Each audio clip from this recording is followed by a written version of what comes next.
घर्षण अर्थात फ्रिक्शन। आपने ट्रैफिक सिग्नल पर कार अथवा ट्रक चालक को अपने वाहन को मंद करते देखा होगा। जब भी आवश्यक होता है आप भी ब्रेक लगाकर अपनी साइकिल को मंद कर सकते हैं।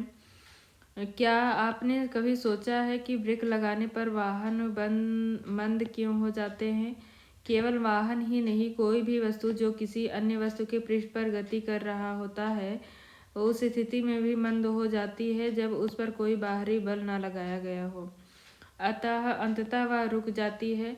क्या आपने फर्श पर लुढ़कती गेंद को कुछ समय पश्चात रुकते देखा है? केले के छिलके पर कदम पड़ते ही हम क्यों फिसल जाते हैं?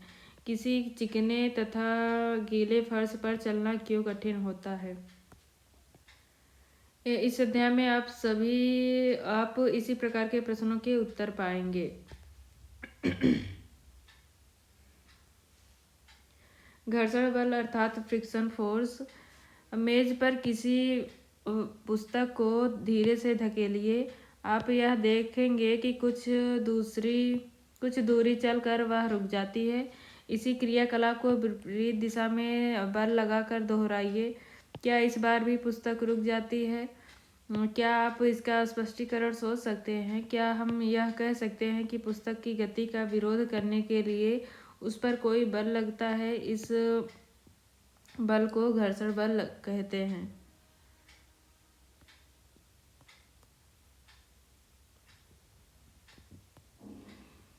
आपने देखा कि यदि आप बाईं दिशा में बल लगाते हैं तो घर्षण दाईं दिशा में कार्य करता है। यदि आप दाईं दिशा में बल लगाते हैं तो घर्षण बाईं दिशा में कार्य करता है। दोनों स्थितियों में घर्षण पुस्तक की गति का विरोध करता है। घर्षण बल सदैव ही लगाए गए बल का विरोध करता है। उपरोक्त क्रियाकलाप में घर्षण बल पुस्तक तथा मेज के पृष्ठों के बीच कार्य करता है। क्या सभी पृष्ठों के समान घर्षण बल लगता है? क्या सभी पृष्ठों पर समान घर्षण बल लगता है? क्या यह पृष्ठों के चिकनेपन पर निर्भर करता है? आइए पता लगाएं। घर्षण को प्रभावित करने वाला कारक। क्रियाकलाप 12.2 किसी ईंट के चारों ओर एक डोरी बांधिए। ईंट को कमानीदार तुला द्वारा खींचिए। आपको कुछ बल लगाना पड़ता है। जैसे ही ईंट गति करना प्रारंभ करे कमानीदार तुला का पाठ्यांक लीजिए। इससे आपको उस घर्षण बल की माप प्राप्त होगी जो ईंट तथा फर्श के पृष्ठों के बीच लगता है। जब ईंट पर पॉलीथीन के टुकड़ा लपेटिए और क्रियाकलाप को दोहराइए। क्या आप उपरोक्त दोनों स्थितियों में कमानीदार तुला के पाठ्यांकों में कोई अंतर पाते हैं?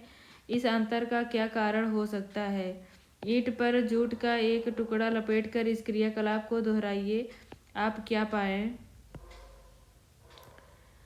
कमानीदार तुला वह युक्ति है जिसके द्वारा किसी वस्तु पर लगने वाले बल को मापा जाता है। इसमें एक कुंडलित कमानी होती है जिसमें बल लगाने पर प्रसार हो जाता है।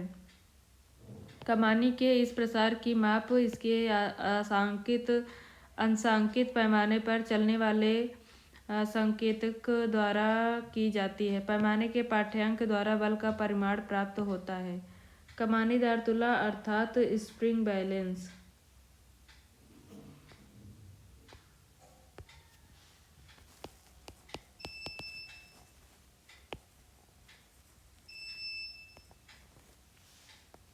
क्रियाकलाप 12.3 किसी चिकने फर्श अथवा किसी मेज पर कोई आनत समतल बनाइए। इसके लिए आप ईंटों के सहारे रखा कोई लकड़ी का तख्ता उपयोग कर सकते हैं। आनत समतल के किसी बिंदु पर पेन से कोई चिन्ह अंकित कीजिए। अब कोई पेंसिल सेल इस बिंदु से नीचे लुढ़कने दीजिए। रुकने से पूर्व यह मेज पर कितनी दूरी तय करता है, इस दूरी को नोट कीजिए। अब मेज पर कोई कपड़ा बिछा दीजिए। यह सुनिश्चित कीजिए कि कपड़े में सिलवट न हो। उपरोक्त क्रियाकलाप को फिर कीजिए।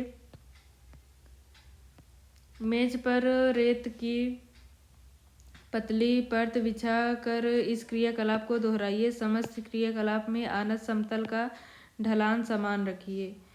किस स्थिति में पेंसिल सेल द्वारा तय की गई दूरी सबसे कम है? सेल द्वारा हर बार तय की गई दूरियां भिन्न भिन्न क्यों होती है? इसका कारण जानने का प्रयास कीजिए। अपने परिणाम पर चर्चा कीजिए। क्या सेल द्वारा चली दूरी जिस पृष्ठ पर वह चलता है उसकी प्रकृति पर निर्भर करता है? क्या पेंसिल सेल के पृष्ठ का चिकनापन भी चली गई दूरी को प्रभावित करता है? मैं इस क्रियाकलाप को सेल पर रेगमाल का टुकड़ा लपेटकर करूँगा। रेगमाल अर्थात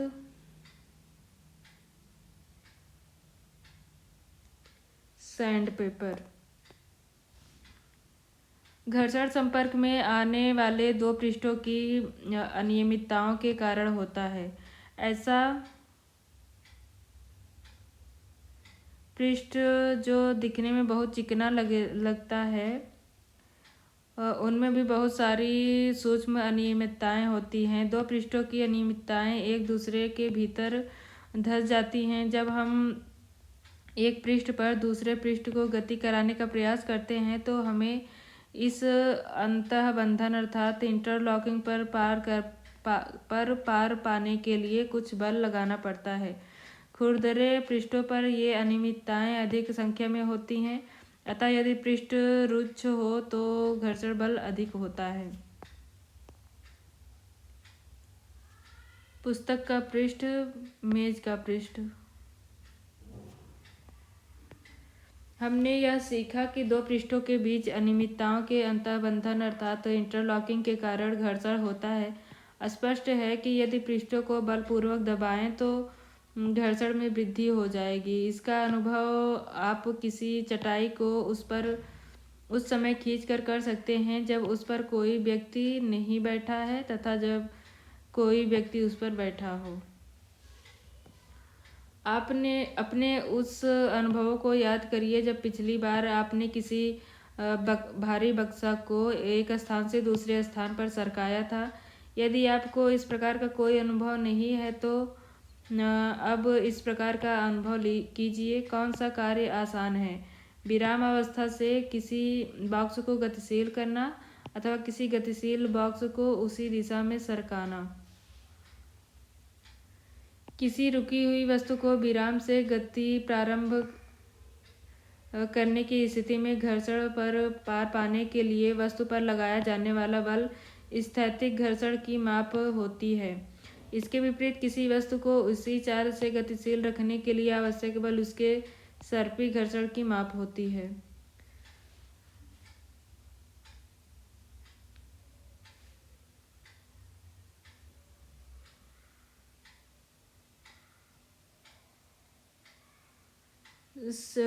स्थैतिक घर्षण अर्थात स्टैटिक फ्रिक्शन और सर्पी घर्षण अर्थात स्लाइडिंग फ्रिक्शन। जब बॉक्स सरकना प्रारंभ कर देता है तो इसके पृष्ठ के संपर्क बिंदुओं को उतना समय नहीं मिल पाता कि वे फर्श के संपर्क बिंदुओं से धंस सके, अतः सर्पी घर्षण स्थैतिक घर्षण से कुछ कम होता है। इसीलिए किसी बॉक्स में गति प्रारंभ करने की अपेक्षा पहले से ही गतिमान वस्तु को गति बनाए रखना सरल होता है। घर्षण हानिकारक परंतु अनिवार्य। Friction a necessary evil. अब अपने कुछ अनुभवों को याद कीजिए। किसी कांच के गिलास अथवा किसी कुल्हड़ में से किसे पकड़े रखना आसान है। मान लीजिए कि किसी गिलास का बाहरी पृष्ठ चिकना है अथवा उस पर पकाने के तेल की परत चढ़ी है तो उसे हाथ में पकड़ना आसान होगा अथवा अधिक कठिन हो जाएगा। जरा सोचिए, यदि घर्षण ना हो तो क्या आपके लिए गिलास को पकड़े रखना संभव हो पाएगा? यह भी याद कीजिए कि मार्बल के गीले फर्श अथवा कीचड़ वाली पगडंडी पर चलना कितना कठिन होता है। क्या आप घर्षण न होने की स्थिति में चलने की कल्पना कर सकते हैं? यदि घर्षण ना हो तो आप पेन अथवा पेंसिल से नहीं लिख सकते। जब आपके शिक्षक चॉक से श्यामपट्ट पर लिखते हैं तो श्यामपट्ट का रुक्ष पृष्ठ रगड़ द्वारा चाक के कुछ कड़ों को उतार देता है जो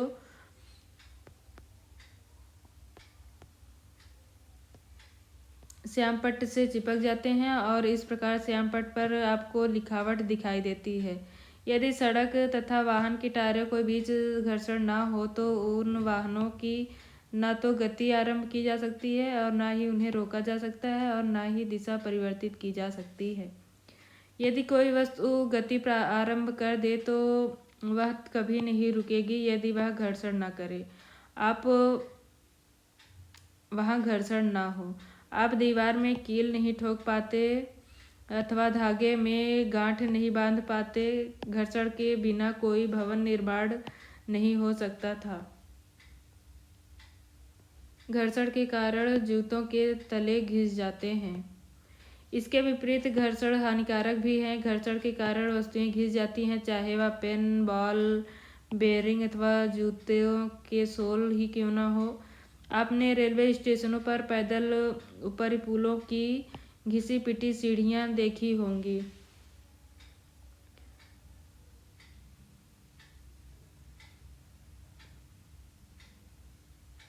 फुट ओवर ब्रिज। घर्षण से ऊष्मा भी उत्पन्न हो सकती है। कुछ मिनट तक अपनी हथेलियों को तेजी से एक दूसरे के साथ रगड़िए। क्या आप अनुभव कर रहे हैं? जब आप माचिस की तीली को किसी रुक्ष पृष्ठ से रगड़ते हैं तो वह आग पकड़ लेती है। आपने यह देखा होगा कि विद्युत मिक्सर को कुछ मिनट तक चलाने पर उसका जार गर्म हो जाता है। आप ऐसे बहुत से उदाहरण दे सकते हैं जिनसे घर्षण द्वारा ऊष्मा उत्पन्न होती है। वास्तव में जब हम किसी मशीन का उपयोग करते हैं तो घर्षण से उत्पन्न ऊष्मा के कारण अत्यधिक ऊर्जा नष्ट हो जाती है। इसीलिए अनुभाग में हम घर्षण को कम करने के उपायों पर चर्चा करेंगे। घर्षण बढ़ाना तथा घटाना। Increasing and reducing friction. पिछले अनुभाग में आपने देखा कि कुछ परिस्थितियों में घर्षण वांछनीय होता है। क्या आपने कभी यह सोचा है कि आपके जूतों की तली खांचेदार क्यों होती है? खांचे जूतों की फर्श से पकड़ बनाते हैं जिसके कारण आप चलते समय सुरक्षित रहते हैं। इसी प्रकार कारों, कांचों तथा बुलडोजरों के टायरे भी खांचेदार होते हैं जिससे सड़क से उनकी पकड़ अच्छी बनी रहती है। स्वचालित वाहनों तथा साइकिलों की ब्रेक प्रणालियों के ब्रेक पैडों का उपयोग करके हम जानबूझकर घर्षण में वृद्धि करते हैं। जब आप कोई साइकिल चलाते हैं तो उसके ब्रेक पैड पहिए को स्पर्श नहीं करते, परंतु जब आप ब्रेक लीवर को दबाते हैं तो ये पैड घर्षण के कारण रिम की गति को रोक देते हैं और पहिया गति करना बंद कर देता है। आपने यह देखा होगा कि कबड्डी के खिलाड़ी अपने हाथों पर मिट्टी रगड़ते हैं ताकि वे अपने प्रतिद्वंदी को और अच्छी तरह पकड़ सकें। व्यायामी अर्थात जिम्नास्ट अपने हाथों पर कोई रुक्ष पदार्थ लगा देते हैं ताकि घर्षण में वृद्धि करके अच्छी पकड़ बना सकें। यद्यपि कुछ अन्य स्थितियों में घर्षण अवांछनीय होता है अतः हम उसे कम करना चाहेंगे। कैरम बोर्ड पर आप महीन पाउडर क्यों छिड़कते हैं? आपने यह नोट किया होगा कि जब हम दरवाजों के कब्जों में तेल की कुछ बूंदें डालते हैं तो दरवाज़ा सहज ही घूमने लगता है। इसीलिए साइकिल तथा मोटर के मैकेनिक इन मशीनों के गतिशील भागों के बीच ग्रीज लगाते हैं। उपरोक्त सभी परिस्थितियों में हम दक्षता में वृद्धि के लिए घर्षण को कम करते हैं। जब तेल, ग्रीज अथवा ग्रेफाइट की किसी मशीन के गतिशील पुर्जों के बीच लगाते हैं तो वहाँ उनकी एक पतली परत बन जाती है तथा गतिशील पृष्ठ सीधे ही एक दूसरे को रगड़ नहीं पाते। इस प्रकार अनियमितताओं का अंतःबंधन का अंतःपासन काफी सीमा तक दूर हो जाता है। अर्थात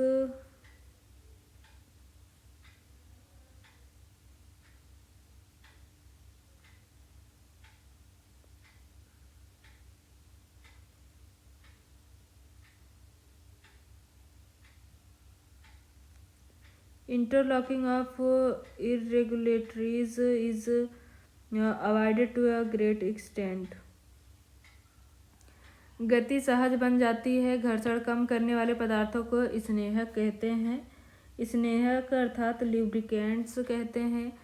कुछ मशीनों में स्नेहक के रूप में तेल का उपयोग न करने की सलाह दी जाती है। वहाँ पर घर्षण कम करने के लिए गतिशील पुर्जों के बीच वायु की गति का उपयोग किया जाता है।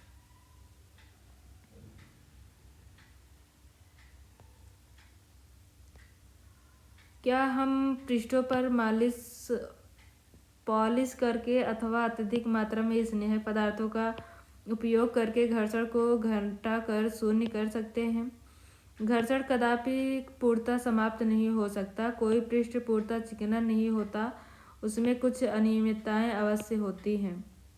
पहिए घर्षण कम कर देते हैं।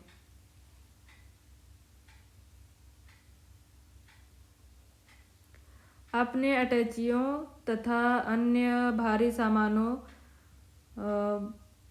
पर रोलर जड़े देखे होंगे। ऐसे सामानों को कोई छोटा बच्चा भी आसानी से खींच सकता है। ऐसा क्यों होता है, आइए पता लगाएं।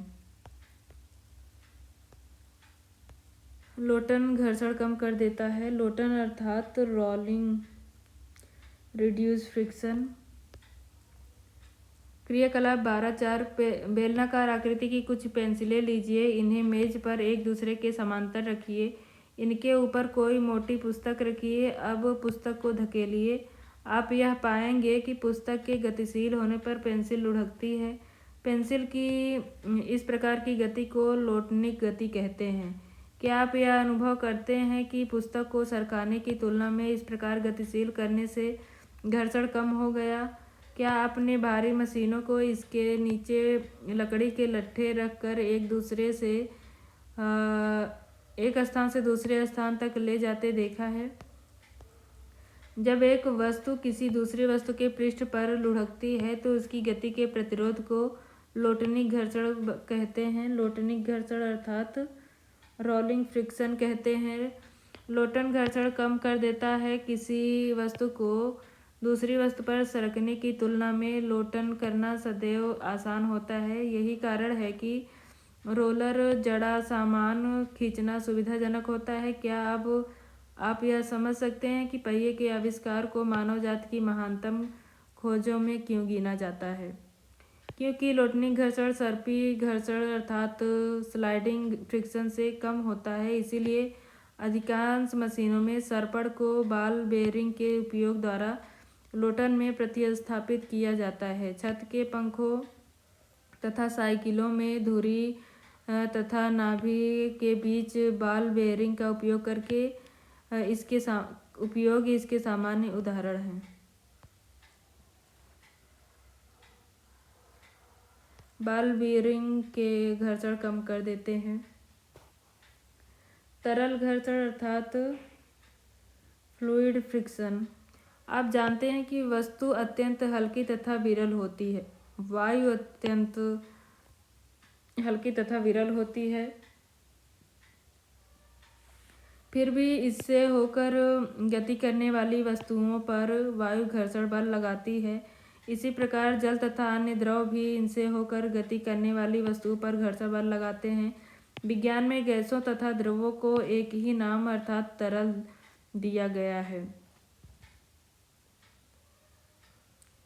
अतः हम कह सकते हैं कि तरल इनसे होकर गति करने वाली वस्तुओं पर घर्षण बल लगाते हैं। तरलों द्वारा लगाए गए घर्षण बल को कर्षण भी कहते हैं अर्थात ड्रैग भी कहते हैं। किसी तरल पर लगने वाला घर्षण बल उसकी तरल के सापेक्ष गति पर निर्भर करता है। घर्षण बल वस्तु की आकृति तथा तरल की प्रकृति पर भी निर्भर करता है। स्पष्ट है कि जब वस्तु किसी तरल में गति करती है तो उन्हें उन पर लगे घर्षण बल पर पार पाना होता है। इस प्रक्रिया में इनकी ऊर्जा का क्षय होता है, अतः घर्षण को कम करने के लिए प्रयास किए जाते हैं। अतः वस्तुओं को विशिष्ट आकृतियाँ दी जाती हैं। आपके विचार से वैज्ञानिकों को इन विशिष्ट आकृतियों के बारे में कहाँ से संकेत प्राप्त होते हैं? वास्तव में उन्हें ये संकेत प्रकृति से मिलते हैं। पक्षी तथा मछलियाँ तरल में गति करते हैं। उनके शरीर का विकास इस प्रकार हुआ होगा कि तरल में गति करते समय घर्षण पर पार पाने में उनकी ऊर्जा का क्षय यथासंभव कम हो। आपने इन आकृतियों के बारे में कक्षा 6 में पढ़ा था। वायुयान की आकृति को सावधानी पूर्वक देखिए। क्या आप इसकी आकृति तथा किसी पक्षी की आकृति में कोई समानता पाते हैं? वास्तव में सभी वाहनों के डिजाइन इस प्रकार बनाए जाते हैं ताकि तरल घर्षण कम हो जाए।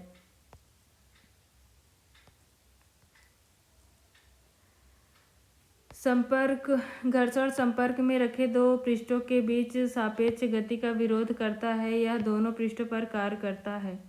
घर्षण संपर्क के दो पृष्ठों की प्रकृति पर निर्भर करता है। दिए गए पृष्ठों के युगल के लिए घर्षण इन पृष्ठों के चिकनेपन की अवस्था पर निर्भर करता है। घर्षण इस बात पर निर्भर करता है कि दो पृष्ठ एक दूसरे को कितने बलपूर्वक दबाते हैं। स्थैतिक घर्षण तब कार्य करना आरंभ करता है जब हम किसी वस्तु को उसकी विराम की स्थिति से गति में लाने का प्रयास करते हैं। सर्पी घर्षण तब कार्य करना प्रारंभ करता है जब कोई वस्तु किसी अन्य वस्तु पर सर्पी गति करती है। सर्पी घर्षण स्थैतिक घर्षण से कम होता है। घर्षण हमारे बहुत से क्रियाकलापों के लिए महत्वपूर्ण है। किसी पृष्ठ को रुक्ष बनाकर घर्षण बढ़ाया जा सकता है। जूतों की तली तथा वाहनों के टायर घर्षण बढ़ाने के लिए खांचेदार बनाए जाते हैं। कभी कभी घर्षण अवांछनीय होता है। स्नेहक लगाकर घर्षण को कम किया जा सकता है। जब कोई वस्तु किसी अन्य वस्तु पर लोटन करती है तो लोटनिक घर्षण कार्य करना आरंभ करता है। लोटनिक घर्षण सर्पी घर्षण की अपेक्षा कम होता है। कई मशीनों पर बॉल बेयरिंग का उपयोग करके घर्षण को कम किया जाता है। तरल में गति करने वाली वस्तुओं को उचित आकृति प्रदान करके घर्षण को कम किया जा सकता है। आपके लिए एक पहेली। कुछ स्थितियों में मैं गति का विरोध करता हूँ। यद्यपि मैं गति को संभव बनाता हूँ, परंतु मैं सापेक्ष गति का सदा विरोध करता हूँ। दो गतिमान पृष्ठों के बीच लगाइए, वहाँ कुछ स्नेहक, वहाँ बन जाता हूँ